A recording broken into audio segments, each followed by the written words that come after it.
Welcome back to another episode of Over the Fence Landscape Tours. I'm your host, Donna, and I'm so excited to show you this garden. This is another one designed by landscape designer Leslie Davis, and it is so beautiful and just tremendous in so many ways. So come with me as we go over the fence.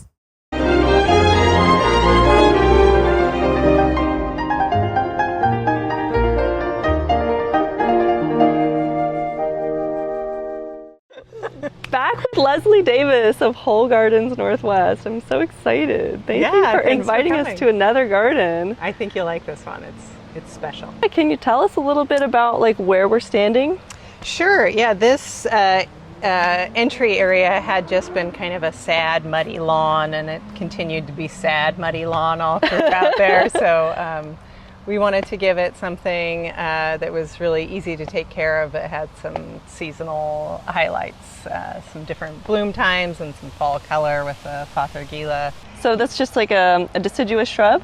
It is, and it has some of the best fall color of any shrub. Are you serious? It just goes through the whole rainbow. It's spectacular. Wow. Yeah, I love that. Pretty tough plants up here, you know, by the street side and alongside a driveway. Tends to be a place where a lot of weed seeds come in. So we wanted to use some good ground covers to help resist all those weeds. And then the Roseanne geranium is just that long blooming. Wonderful. Yeah. And another fothergilla? Yeah, another fothergilla and a young paperbark maple that's really put on some good growth just in the last year. Love that one. And this is that's the Veronica Georgia Blue. Oh, okay. Yeah, that's spread around very nicely. Yes, yeah, and it tends to prevent weeds from growing, which we always like in a ground cover. Yeah. And then was it painful to keep the roadies, or? I mean, that one's fairly healthy. I see it is getting some sunburn, which it probably always does, but this was a particularly hot year. Yeah. It's, you know, it makes a nice evergreen It sure backdrop. does, and I notice over here too, the roadies are a great backdrop. Great backdrop. Yeah. So this is a newer installation of a really amazing garden that you did a few years ago, right? Yeah, we started in the back, and then this was phase 2. And cool. There might be some more phases coming. We have to talk about these concrete. Great concrete. I love these. This was installed by Hatton Concrete, and they looked at my design and they were like, there's a lot of geometry going on. I was like, yes. Yes, it is. But they did a beautiful job with the sand finish. And then the polished rocks are such a nice touch. Yeah, aren't those gorgeous? And we're so lucky to see a hibiscus bloom. That's the very first love one these. opening. Yeah. Wow. And this gate. Yeah, my goodness. Powder-coated steel. Really fun. And it goes so well with the fence. Yeah. Yeah. Shall we go inside? Yes, let's go. So many nice touches with the art and the fountains. Yeah, there's a lot of great details that the homeowners have brought into the space. The fountain was added, and I just love that here. That is so beautiful. Grandmother lilac was one of the few things that was existing, and we kept, and it's just oh my gosh, that really bark. Beautiful. The bark. Wow. The way it curves overhead. I can automatically feel why you call this the Contemplative Garden. Yes, the Contemplative Morning Garden, because it gets morning sunlight, and it's a great spot to sit with your coffee, or in the evening too. But that morning sunlight has such a beautiful quality about it. And these beautiful chairs. Yeah, so this area was originally going to be where the garbage bins sat. Oh. But once it was created, they just loved sitting here so much, so they got chairs instead. Pacific Fire vine maple that has really, really red twigs in the winter. Right now it's much more subtle, but in the winter they just glow, and against the black fence it is really gorgeous. Really stunning. It's a medium-sized tree, similar to your standard vine maple, a little bit more of an upright form than some of the wild vine maples, but that winter color is just really special. Such whimsical art. Nice clematis. I actually used to do maintenance in this garden, so I feel really honored and special to be back here. Just to see how things have grown, because it's been about 2 years. 2 years since you've been here? Yeah. Yeah. Plants have grown a lot. This was just a tiny little thing. Yeah, and now it's all the way up here, and the hope is that it'll spread along, which is, there it goes. Just giving a little more privacy from the neighbor. And yeah, I love the way the leaves look against the black fence. It's really So really an akebia. Akebia. This is Akebia quinata. This is Akebia trifoliata. What? I would not Three-leaf, guess that's an five-leaf, akebia. yeah. Wow. And have they fruited? Not that I know of. It takes 2 different varieties of Akebia quinata. This Okay. one will not do it, but we do have another young Akebia quinata there. Nice. Yeah, Okay. all the vines. Oh, lovely. We almost gave up on this one, but I'm glad we didn't, because look, now it's going. Sometimes things just take a while to get established. True. This is one of my favorites that you don't see often enough, the Azarum microphylla. I just love the texture and the gloss. Gorgeous. And so it's the vanilla tree, right? I've heard that name, yeah, and the flowers, the winter flowers do smell like vanilla. You barely see them, but it really scents. Oh, that's The whole amazing. corridor. Anything to make your garden smell like vanilla. I mean, What I love about it, most broadleaf evergreens, you think more of like a rhododendron, which has sort of a heavy bulk to it, and this one is so light and airy, and its branching is even kind of reminds me of seaweed. I think it's got a cool form. Yeah. Gosh, it's almost blue. That Yeah. like glossy dark Yeah. green. I love that. Very cool plant. Wow. Sometimes it gets hit by our hard winters, but it always grows back. Okay. And this one has not suffered at all, and we've had some pretty hard winters, so I think it's a worthy plant to grow. I like this a lot better than the variegated form. That variegated form seems a lot more sensitive to the frost. Okay. This Oh guy's my done well. gosh. Euphorbia? I can't remember. I think it's an Eugene. So is that an annual or? It's a half hardy for us, so it will probably die out, but we like to change up the pots anyway, so Oh, okay. it's fine. Maybe in California it would become this ginormous bush, and they'd look at our little plant and go, "Oh, it's so tiny." We'd go, "This is fun. We're growing it." And a great option for hiding the utilities. Do these die back? I mean, They get cut back Okay. in the late winter. But it seems like they've shot up pretty fast. They do, and they flower in the fall. Great. This is Miscanthus Morning Light. Fitting for your Yes. morning contemplative garden. And compared to other Miscanthus, it's much finer textured, which I like. Oh, nice. And I like how you tied it in with another miscanthus over here, and it just looks so good in front of this elderberry. Yeah, this combo is pretty gorgeous. That elderberry wow, look at that. Oh my goodness. All those vertical shoots are just new this year. I think it's really taken off. Is that the black lace? Yeah, that's black lace. Okay. Yeah. Gorgeous. This is Rob Hoffman's My goodness. stonework. Oh my God. Yeah. That is so beautiful. So pretty. And then, It's a kitty. and so where did you get your inspiration for like this type of garden? Well, one of the things that I really thought about in making their garden was they already had that cool covered porch in their back that was an outdoor living room, and I saw that they were really using it, but then it was just lawn up to that, so I wanted to extend their cool eclectic style out and get rid of some of that lawn. So that's where the name, the open air living room, came from.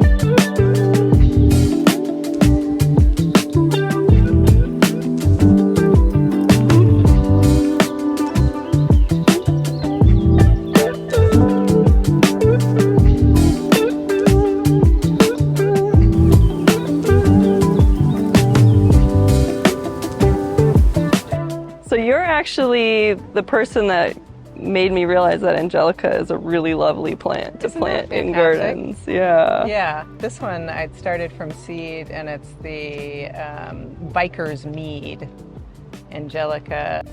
And it just keeps coming back? I mean, reseeding? It tends to be biennial, but yeah, then you keep getting maybe a few too many children, but it's very pretty right now. That umbel flower tends to attract a lot of different pollinators. Yeah. And I'm so stoked to see the strawberry hedge. The strawberry hedge. Because when I was here 2 years ago, it was about this height. And so it's really filled in beautifully. Yeah. So that's making a little wall that defines the space around the hot tub as the moon garden. Amazing. Wow.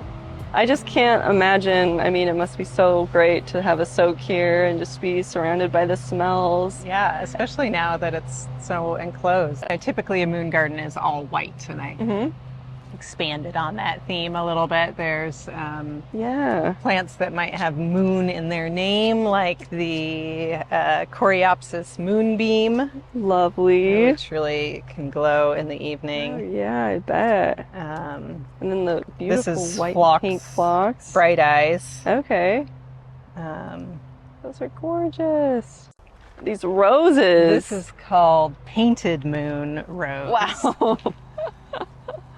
Wow, yeah. It's like a little bouquet in itself. Yeah, this is actually probably one of my favorite spots in the garden. Wow. Yeah, that's the variegated Millennia, which I just think is a beautiful grass. Yeah, such a great size. And then the Artemisia is kind of spreading all around. Silvery everywhere. That's Valerie finis. Okay, I love how it's just kind of flopping a little bit gracefully with mixing with the other plants. Yeah, it's a good mix and mingler. Yeah. This is super cute too, this dianthus. Wow. Isn't that pretty? It is so cute. My goodness. Covering the ground there. It all works so well together. This is kind of fitting the moon and hot tub theme. This is the Aster Lady in Black. Oh my gosh. And she's not even blooming yet. Just that really great purple foliage. But wow. Because they're a little bit lighter purple, right? Yeah, it's like a pinky white. And then this is Sally Holmes, which is one of my favorite big white roses. And I love that when they're closed, it's kind of more peachy. Kind of flesh. Yeah. Perfect, so fitting. This little mix is really beautiful. Just love all the colors through here. Yeah, and I love this echinacea.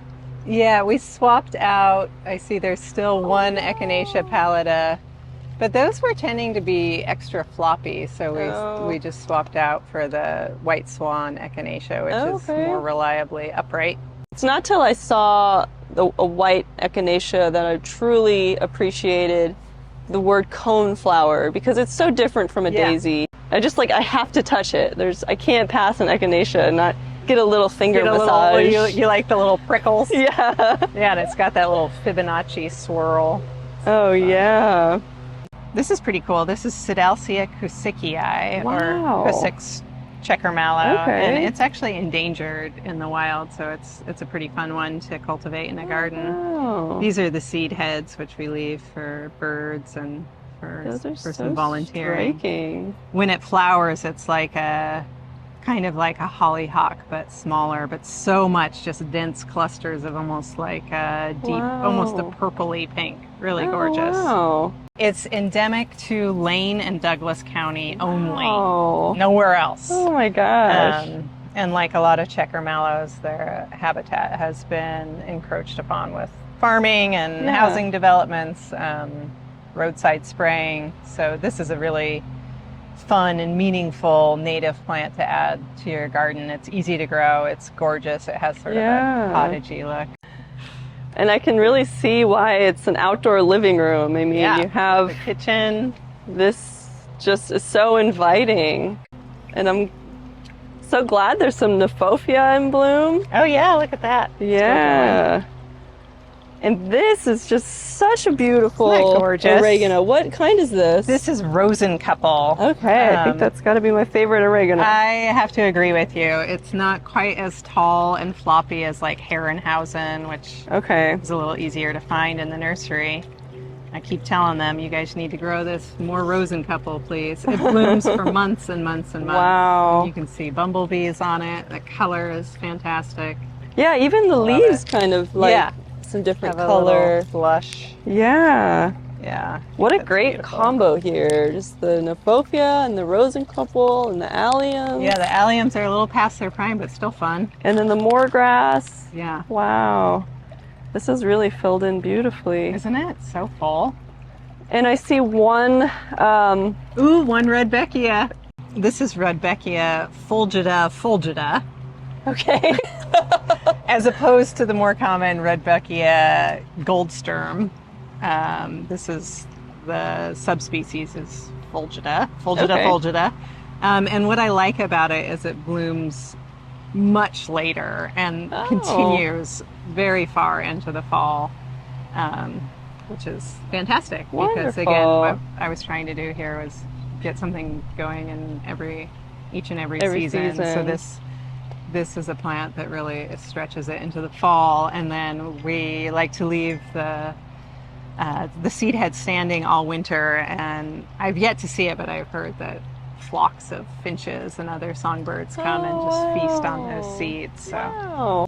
And is this a different oregano, or is the same one just a little taller? that might be Herrenhausen. Yeah. So Okay. you can see how that's Herrenhausen.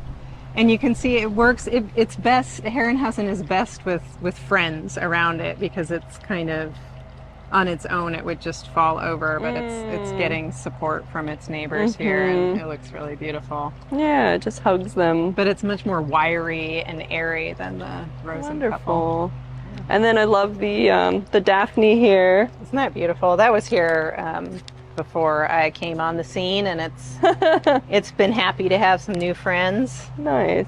This area we call the sun garden as opposed to the moon garden. It Okay. has a overall more social vibe and kind of sunnier colors. I love how it's so inviting and wide, and leading to the like super geometric area over there. It's a really nice composition. A lot of times in a garden that's designed for habitat, that's designed to attract birds and pollinators, you end up getting kind of a messy aesthetic. And for these clients, I really wanted to bring their sense of art and their eclectic use of materials that I saw inside their house into the garden.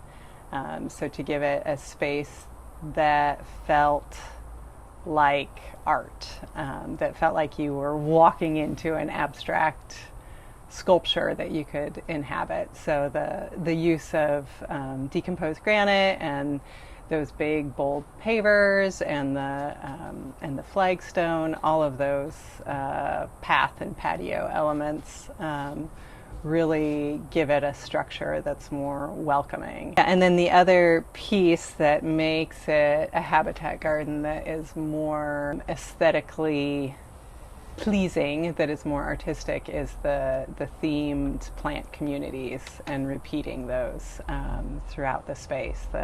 The same mix of plants and in different parts of the sun garden, and then in the moon garden, having a really well thought out, well composed community of plants that are designed to look good, as well as really draw in all the feathered and winged things that bring it to life. And then, of course, the personalized details. Again, I saw in their house they had all sorts of really fun objects, and everything in the garden, from the pots to the really fantastic furniture to those gas lanterns, all those personal details, the found objects, the moon trellis in the moon garden, which is fantastic, that rusty piece, all of those unique elements that are special to the clients make it what it is. I like the different kinds of pots too. It kind of like reminds me of like You know, you have your Yeah. different materials. I like that too. Pots are fun. It's a fun way to add some texture and Yeah. contrast. Wow. And this they just finished. Look at this. Wow. It's three-legged arbor. So, fun? are you going to plant something to grow around it? We originally had planned on putting a grape on it, but I'll have to check in and see if they still want to do it. I kind of am liking it just on its own. Yeah, right. Without a vine. You know, it's like a piece of sculpture, but Yeah. at the bend of the path here. And then I've noticed a lot of these lovely little GMs too. Yeah, the GMs are cool. So- They repeat bloom. What I love about them, other than their great repeat blooms, is their very handsome foliage that's evergreen. Wow. So in the winter, they really carry the scene. Wonderful. It's nice to have perennials that are evergreen. You know, people think a lot about evergreen shrubs and trees, but in a mixed perennial planting, it's nice to have things that are there in the winter too. And these are the toad lily, not quite blooming. But gosh, I love them. Oh, nice. Another late bloomer. Yeah. And they kind of spread around. Well, we had in a planted cute a lot way. of them. Yeah. Okay. Yeah, but they are spreading a little bit. Nice. And then it's a sprawling jasmine? Yeah, you can grow star Wow. jasmine as kind of a bushy ground cover, which I think is a great Okay. use of it. I was in Las Vegas recently, and it was everywhere. It was like their vinca. Wow. As a ground cover. Never did I see it there as a climbing vine. So that was interesting. Wow, that's inspiring. That's In Las Vegas, you Yeah, don't expect that. It smelled so good. I think this is called the Fairy. Buffairy? The Fairy. Huh. Yeah, I think it's a nice landscape I rose. love the closed buds. They're so pointy. Yeah, just blooms and blooms. It makes a nice healthy bush. Nice. Doesn't get any of the foliar diseases. Oh, okay. And this Rose of Sharon had been in a pot, a great big pot, and we wrestled it out of that great big pot and gave it a home here. Oh, nice. And it is happy. Wow, look at that. Isn't that so cool? If I was a bee, I'd want to be hanging out in there. Yeah. For sure. They seem sort of closed up right now, don't they? Goodness. I wonder if it's a evening thing. Here's some pretty ones like hiding in there. Oh, You nice. see the red center is really pretty. And it's like, are you pink or are you purple or are you blue? I don't know. You're doing all of it. And then I love the confetti that it leaves. Oh, yeah. I just love this one. The peregrine. Yeah, Is it? Libertia Libertia. peregrinans. Cool. And that gets so orange in the winter. So orange, yeah. It really, It's really like glows. fire. Yeah. It warms your garden in the winter. So on this back side, we have a carpet of our native kinnick, which Wow. has done quite well in here. My goodness. What? I are think there's some those? kind of wasp that's making a gall. I believe that's what that Wow. is. Yeah, I see that a lot on kinnick. It's just, Interesting. your plants support all sorts of life. You don't even always know what's And it's not ugly. I mean, it's it pretty gives a cute, little honestly. rosy color. And then there's 3 Parodia vanessa, which is a columnar form of the Persian ironwood. Wow. They had wanted to have some more trees here, and we're really interested in trees with attractive bark. And as this ages more, it gets this really neat mottled look. It's just kind of barely starting now to do that mottled bark. Wow. Great fall color, and just a really resilient tree. They flower in the winter. It's in the witch hazel family. Oh. So if you know what a witch hazel Yeah. flower looks like, it's like a small, rosy little spidery petaled thing Oh, in the winter. lovely. Yeah.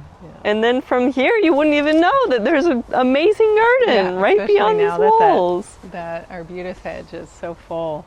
Yeah. Oh, let's see if we can see this. There was a bush tit nest.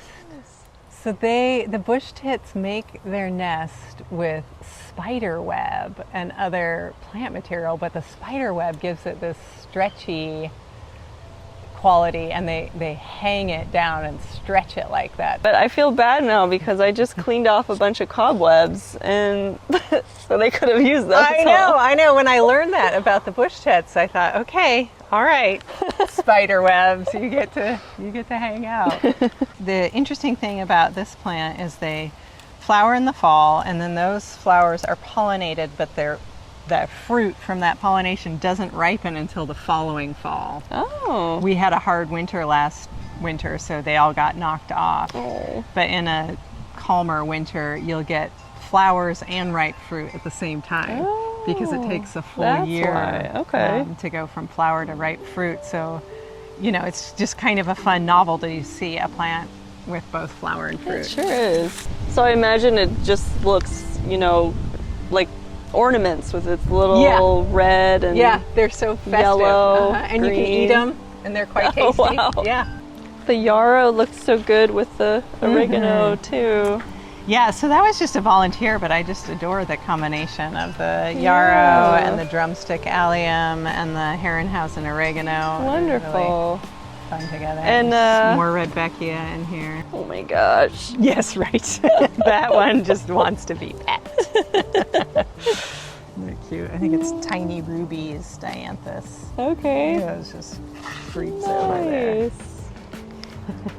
Well, thanks for another great tour over the fence, Leslie. Yeah, thanks for coming, Donna. I'm glad you got to see it after 2 years away. I know. So fun. 5 years in total, right? That sounds For this right. one? Yeah. That sounds right. Yeah. Okay, we'll go with that. Okay. I lose track of time. Thank you.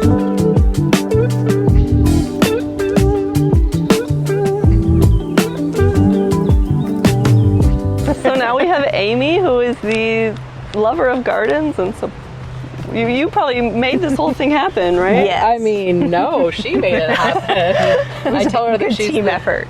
Pyrotechnic of Color, because it's just, there's always something, even during the winter, there's things bursting. So Wonderful. Peeps of color. Was this your first garden that you've had in a home situation? At first, I would say the first real garden, yes. Yes. Yeah. Nothing like this before. Just fiddling with some annuals and perennials, and just in a little area or baskets or that kind of thing. But Your mom nothing had a like lot this. of She did. flowers Yeah, my there, mom. yeah. Yeah, and that You was were around one it. inspiration Yeah. of.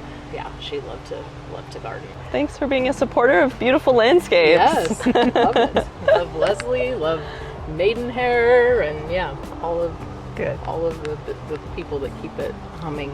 So Awesome.